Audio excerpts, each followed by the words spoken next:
1º de janeiro. Ouvir com facilidade.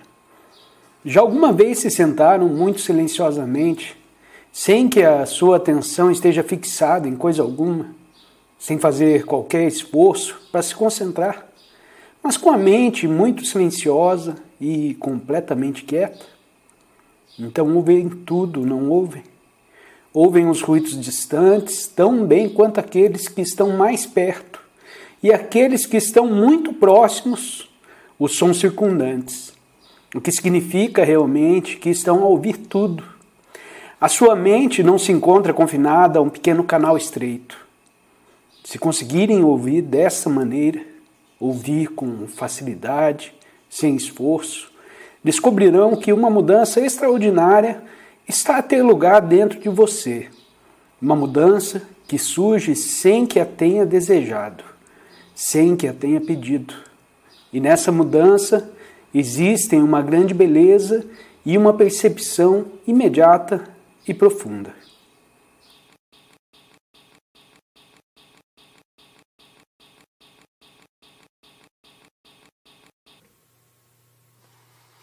(18 de janeiro). Livre no começo. Se conseguimos compreender a compulsão que se encontra por detrás de nosso desejo de dominar ou de sermos dominados, então talvez possamos nos liberar dos efeitos debilitantes da autoridade.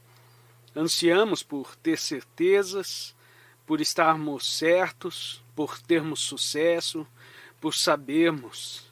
E este desejo de certeza, de permanência, constrói dentro de nós mesmos a autoridade da experiência pessoal, enquanto, externamente, cria a autoridade da sociedade, da família, da religião e assim por diante. Mas ignorar simplesmente a autoridade, abalar os seus símbolos exteriores, tem muito pouco significado.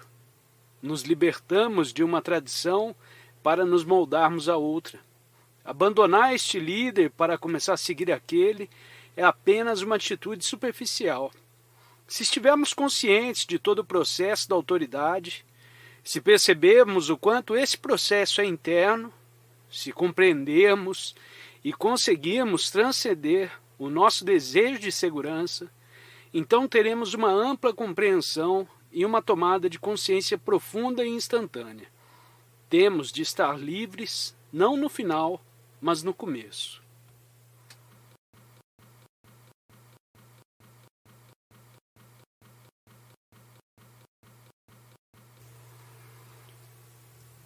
(19 de janeiro).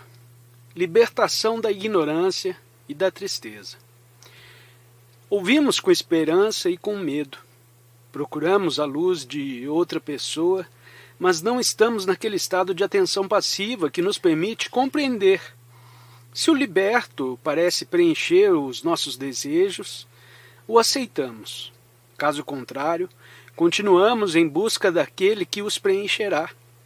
Aquilo que a maioria de nós deseja é a satisfação a diferentes níveis.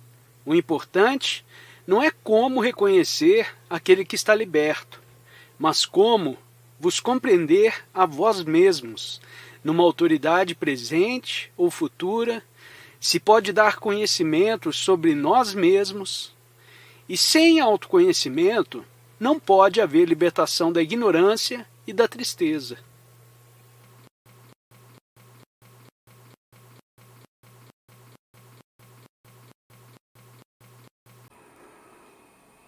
(2 de janeiro).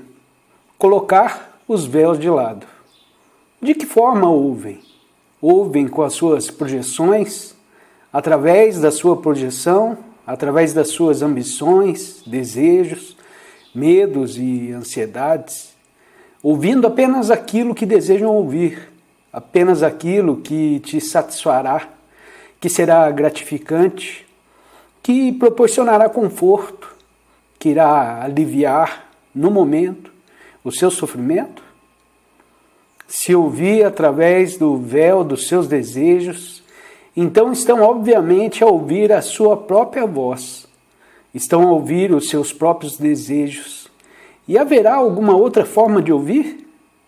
Não será importante descobrirmos como ouvir não apenas o que está a ser dito, mas tudo. Os ruídos da rua, o chilrear dos pássaros, o barulho do elétrico, o mar revolto, a voz do seu marido, a sua mulher, os seus amigos, o choro de um bebê, o ouvir. Só é importante quando não estamos a projetar os nossos próprios desejos naquilo que estamos a ouvir. Será possível colocarmos de lado todos esses véus através dos quais ouvimos e sermos capazes de realmente ouvir?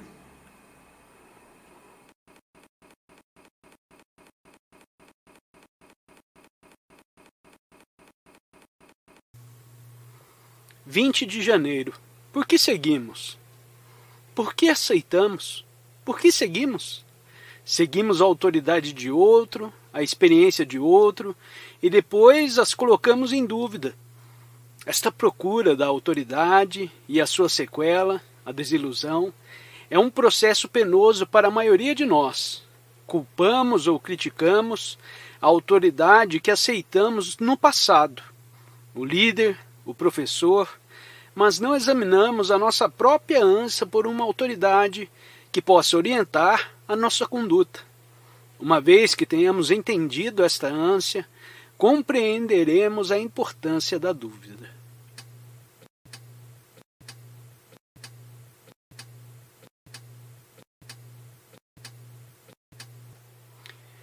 (21 de janeiro) A autoridade corrompe tanto o líder como aquele que o segue. Estarmos conscientes de nós mesmos é uma tarefa árdua. E como a maioria de nós prefere, um caminho fácil e ilusório. Conferimos a existência, a autoridade, que dá uma forma e um padrão à nossa vida. Essa autoridade pode ser o coletivo, o Estado, ou pode ser pessoal, o mestre, o salvador, o guru.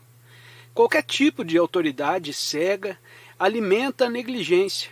E como a maior parte de nós considera que ser cuidadoso implica dor, nos entregamos à autoridade. A autoridade engendra o poder, e o poder torna-se sempre centralizado, e como consequência, completamente corrupto. Corrompe não só o controlador, mas também aquele que o segue. A autoridade do conhecimento e da experiência perverte. Quer esteja investida no mestre, no seu representante ou no sacerdote. É a sua própria vida, esse conflito aparentemente interminável. É isso que é importante, não o padrão ou o líder, a autoridade do mestre ou do sacerdote, te afasta da questão central, que é o conflito dentro de você.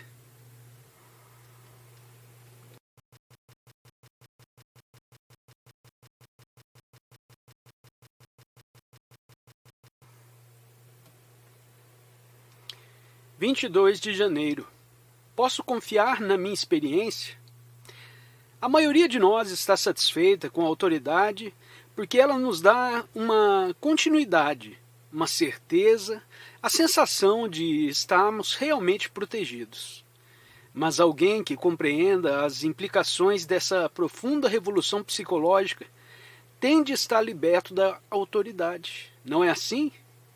Não pode olhar para nenhuma autoridade, seja ela criada por essa própria pessoa ou imposta por terceiros. E será isso possível? Será possível não confiar na autoridade da minha própria experiência, mesmo quando eu já rejeitei todas as expressões exteriores de autoridade, livros, professores, sacerdotes, igrejas, crenças? Continuo a sentir que pelo menos posso confiar no meu próprio julgamento, nas minhas próprias experiências, na minha própria análise. Mas poderei confiar na minha experiência, no meu julgamento e na minha análise? A minha experiência é o resultado do meu condicionamento, da mesma forma que a sua resulta do seu condicionamento. Não é verdade? Posso ter sido educado como muçulmano, ou budista, ou hindu. E a minha primeira experiência dependerá do meu meio cultural, econômico, social e religioso. Tal como a sua dependerá do meio em que vocês foram educados. E poderemos confiar nisso? Posso confiar nisso para me guiar, para me dar esperança, para a visão que me dará a fé no meu próprio julgamento, o qual é, por sua vez, o resultado de memórias e experiências acumuladas, o condicionamento do passado, a confrontar-se com o presente. Agora, quando me tiver colocado todas estas questões e estiver consciente deste problema, verei que só pode haver um estado no qual a realidade, o novo, podem existir. E isso origina uma revolução. Esse é o estado em que a mente está completamente liberta do passado, quando não existe nenhum sujeito que analisa, nenhuma experiência, nenhum julgamento e nenhum tipo de autoridade.